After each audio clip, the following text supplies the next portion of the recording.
John Fredericks Radio Network. With us now is Michael Bluemling, Jr. He ran for Congress in Florida, and he's the event coordinator of the Deplorables for Trump tour.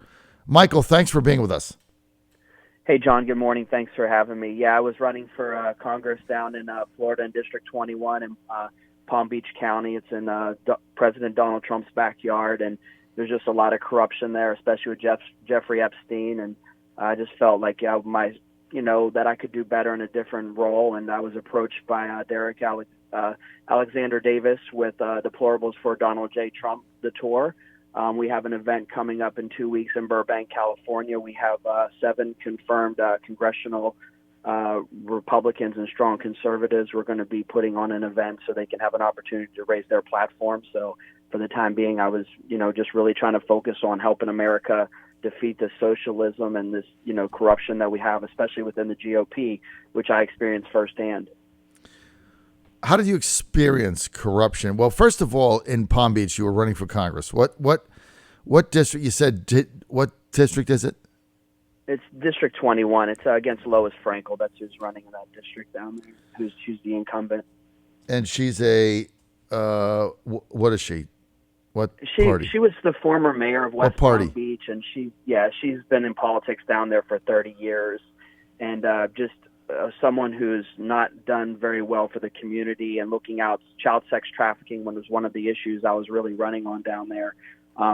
We have a lot of issues. Florida's the number 3 state for that, but we have a lot of issues across the entire nation as a whole, and we got a lot of candidates who are trying to fight and overturn these D plus 10, 15, 20 seats. Okay, so the incumbent in 21, is it a Dem? Yeah, she's a Democrat, Lois Frankel, yes. Okay, so that's the Democratic Party. You said you found corruption in the Republican nominating process? Yeah, it's just a selection process for the candidates. You're supposed to have, as the GOP, the local GOP, you're really not supposed to endorse a candidate. When you flood the market in South Florida with a lot of people who are coming from socialism, you have a lot of rhinos, basically, is what it comes down to. You have people running as Republicans just to, offset the pool.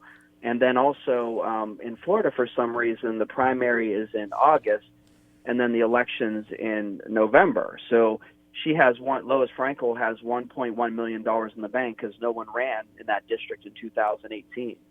So when you have these factors together, and then you've put some rhinos in the pool who you don't have a chance to win, but you have strong candidates. I served the United States Army. I've done a lot of things in Washington, D.C. and Virginia, working for the federal government as an investigator with the Department of Labor. I ran the veteran program for the state of Virginia. So when you have a strong candidate and you have some of these other candidates are kind of put into the mix, it kind of offsets what you're trying to do to actually defeat the incumbent, which is a huge obstacle. And this is that way for a lot of candidates across the country that are experienced fighting the establishment. Okay, so you decided not to run for Congress, Michael. I get it. Very tough to be the nominee, and even if you are the nominee, you're not going to win anyway because that's a D plus 10 district. The incumbent's been there 30 years, so at the end of the day, a waste of time. I get it. So you decide to take on, as event coordinator, this Deplorables for Trump tour. What is that, Michael? Explain that. Well, it's basically it's a tour that's going across the country. I actually spoke at the event in Fort Lauderdale. That's how I met the founder, Alexander Davis, and he was impressed with my issues and where I stand as a patriot, as a conservative, and he asked me to come on as a speaker. So I'm also speaking on the tour, and then I'm the event director. So getting all the speakers lined up, setting up the logistics of a lot of the front end. To be able to ensure that we can give a platform to our speakers at each event. So that's really important because, when you're like in California, for example, the event's on September 28th in Burbank, California at 4 p.m.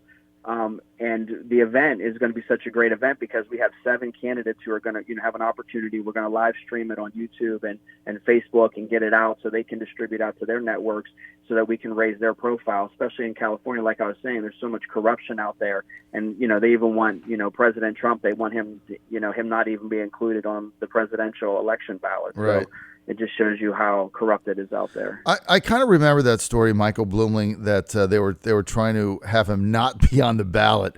What was that? Just remind us of how that came to be and how they are intending or hoping to exclude Trump from the presidential ballot. How does that work? I don't remember the specifics of that. Yeah, I mean, when it comes down to it, it's in line with the impeachment talk yesterday. It's just personal attacks on our president, who is doing a fantastic for our country, standing strong, especially with China right now. He's standing up really tough against them and let them know we're not going to be bullied. And, a lot of these organizations and Democratic left-wing organizations are trying to stop our president. So, they come up with these, crazy ideas like blocking him from being on the ballot. That's unheard of. Like, this is the United States of America. We have people who died for our country, for freedom, for liberty, for justice. And then you want to stop our president in a free nation from being able to be included on a presidential election, who's already the sitting president. There's it's unfounded. There's no reason for that. So when you look at California trying to do this, it's just more of a smokescreen. You do something to draw some attention, and you just kind of distract. But the president's been so strong, and he's such a great leader for our nation, that he doesn't even let this stuff bother him, because these kind of attacks happen every day. So it'll be really interesting in 2020. That's why it's important that we win back the House. We give our candidates a platform, and we got to fight, because this is America. And if we don't, our Constitution's under attack, and we're going to have a lot of issues moving forward. Especially, like in 2018, when if we have Hillary Clinton, imagine her getting there, and all the corruption and the emails that got acid wiped and all this other things that are happening, and the corruption that was happening in DOJ and also the FBI. So we have to ensure that we keep our nation free, and we need a leader who's going to be able to stand up and fight against those people, and we need to see some of those people that are committing crimes in prison. Michael, what did you think of the Democratic debate last night? Oh, I just thought it was an absolute joke. Like, you have coming there talking about putting the record player on night. What does that have to do with politics and our nation and being a leader? I mean, it's like, let's talk about topics of this country that are meaningful, like immigration, the border control, making sure that, people that come into this country, that they're not trying to kill us, that they're not terrorists. We should be putting our resources and our energy into things that actually matter. That's our problem in U.S. Congress right now. They're wasting time every day. They're talking about articles of impeachment. This president is doing amazing, and then you want to come on here and this is how they're spending our taxpayer money. And, half the time the Democrats don't even show up to vote. I mean, 2020, we have to have a real awakening, and the people in the community have to understand they can make a difference. I mean, fear is basically what the left is using right now. They're using fear, because if you have fear, that stops people from getting out to vote. It stops people from going to volunteer with strong candidates. It stops them from maybe wanting to contribute. I mean, it doesn't always have to be $1 million donor who's starting a PAC for a candidate. I mean, you can have people in the community that are sending in $10 a month. If that's what they can afford. I tell you what, you mentioned important. You mentioned the Joe Biden soundbite where he said, make sure you have your record player that night. Let's go to that clip here. Cut to Joe Biden on spinning a 45. Well, they have to deal with look, there is institutional segregation in this country. And from the time I got involved, I started dealing with that. Redlining, banks, making sure that we are in a position where, look, we talk about education. I propose that what we take is those very poor schools, the Title I schools, triple the amount of money we spend, from $15 to $45 billion a year. Give every single teacher a raise to the equal raise of getting out the $60,000 level. Number two, make sure that we bring in to help the teachers deal with the problems that come from home. The problems that come from home, we have one school psychologist for every 1,500 kids in America today. It's crazy. The teachers are retired. I'm married to a teacher. My deceased wife is a teacher. They have every problem coming to them. We have to make sure that every single child does, in fact, have 3-, 4-, and 5-year-olds go to school, not daycare, school. We bring social workers into homes of parents to help them deal with how to raise their children. It's not that they don't want to help. They don't know quite what to do. Play the radio. Make sure the television, make sure you have the record player on at night, the phone. Make sure the kids hear words. A kid coming from a very poor school, or a very poor background, will hear 4 million words fewer spoken by the time they get there. There's so much. I'm going to go like the rest of them do, twice over, okay?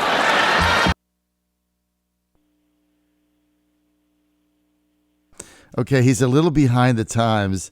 I guess you would put that by your the beeper. What was up with that, Michael? That's hilarious. I mean, this guy is so out of touch. I mean, their whole game plan is to throw money at a problem. That isn't how you fix social issues in America. You have to stand up. You have to fight. You have to come up with viable solutions. And you also have to get rid of fraud, waste, and abuse, because what happens, federal dollars and state dollars come down to the local level and to the community, and they're being wasted. They're not being, being utilized. So that's the problem. Throwing more money is just going to create more corruption, and the system's going to become more corrupt. So then it becomes a money grab. So if you want to really help early childhood education, you really want to make education reform a top priority, you find out where the problem lies, you put the resources and money into solving that problem specifically, and then the outcomes are in the 5, 10, 20 years are going to be astronomical, and you're going to see the results that you desire. If not, it's like a Band-Aid. You get a cut, and you just put like a little, like a Band-Aid on it, and then it's, the wound has to heal. Well, so when there's a problem, you have to be able to focus the resources exactly where the problem is. If not, you're just throwing money away. Michael Bluemling with us. He's running Deplorables for Trump events. I got a text here from Jeremy in Chesapeake, Virginia, who says, it's not the job of the school to raise my kids, and Joe is in the wrong decade. All right, I want to get your take on this, Michael, and our listeners. Let's get to cut one, Kara. Cut one. Here's Beto O'Rourke. This guy's a complete joke, right? So exactly. Here's Beto. People are idiots. I wonder where they, it doesn't make sense at all. Here's Beto saying that Trump directed the mass shooting in El Paso. I guess Trump is also to blame for the hurricane, the tornado, and if you're a Boston Red Sox fan, the fact that the Red Sox have gone from first to worst, champs to chumps, and winners to whiners. I guess that's his fault also. Cut one, Beto. Congressman Beto O'Rourke. It's an honor to be on this debate stage. It is wonderful to be back in Texas, in Houston, back here at TSU. On August 3rd, in El Paso, Texas, two things became crystal clear for me, and I think produced a turning point for this country. The first is just how dangerous Donald Trump is, the cost and the consequence of his presidency.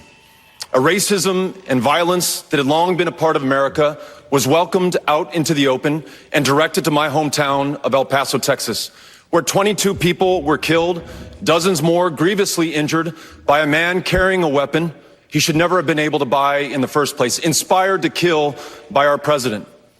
The second is how insufficient our politics is to meet the threat that we have right now.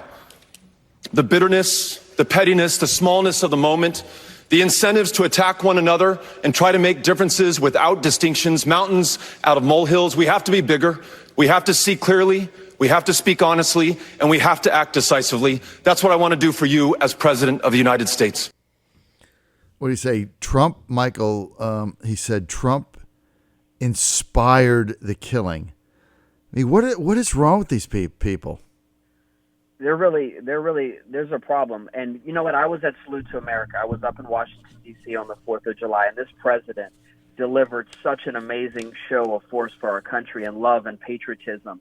And to have people try to rip him apart like that and blame him for a mass shooting. Mass shootings are a problem of behavioral health.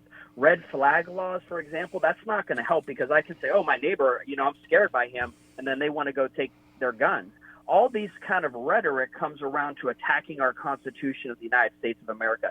This is what we're fighting for, to protect our freedoms. And so rhetoric like that is just going to incite people, so they're disillusioned. They're not really understanding. They're just getting these little sign bites. And then you have, our First Amendment under attack with our voices being censored, the censorship of our voices. You have it through Facebook. You have it through Google. You have it through all these media channels who are controlling the voice of the people. And so the people are getting that information. They're not going out for themselves. They're not getting facts, the corruption in the education system. So what you have is the uninformed voter. So they're hearing these things, and then all of a sudden they're blaming President Trump. But it's not his fault.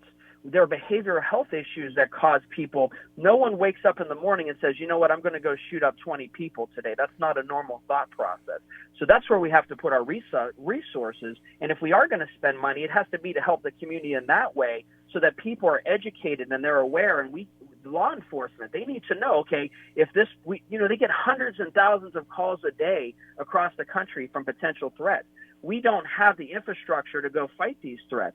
So what we have to do is we have to have people that are trained and aware so they can decipher and understand, okay, this is a real threat and we're going to do something about it. Taking away a gun is not going to cause that to be solved. Like, if you take away our rights as American citizens, I got you. That's not going to solve the problem. That's exactly it. All right. I want to thank Michael Bluemling for being with us. Deplorables for Trump Tour. Thanks, Michael. Appreciate the time of the John Fredericks Show.